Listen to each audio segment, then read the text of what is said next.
వెలుగుల పండుగ దీపావళిని భారత్లోనే కాదు అనేక దేశాల్లో ఘనంగా నిర్వహించుకుంటున్నారు. అమెరికా, బ్రిటన్, ఆస్ట్రేలియా, దుబాయ్ సహా అనేక దేశాల్లో దీపావళి జరుగుతోంది. దీపావళి ప్రత్యేకతను గుర్తించిన ఐక్యరాజ్యసమితి ఈ ఏడాది నుంచి దీపావళి రోజు ఐచ్ఛిక సెలవు ప్రకటించింది.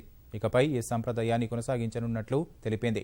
న్యూయార్క్లోని ఐరాస ప్రధాన కార్యాలయంలోని బోర్డుపైన దీపావళి శుభాకాంక్షలు తెలియజేసిన ఐరాస అధికారులు వేడుకల్ని అందరూ ఆనందోత్సాహాలతో జరుపుకోవాలని ఆకాంక్షించారు.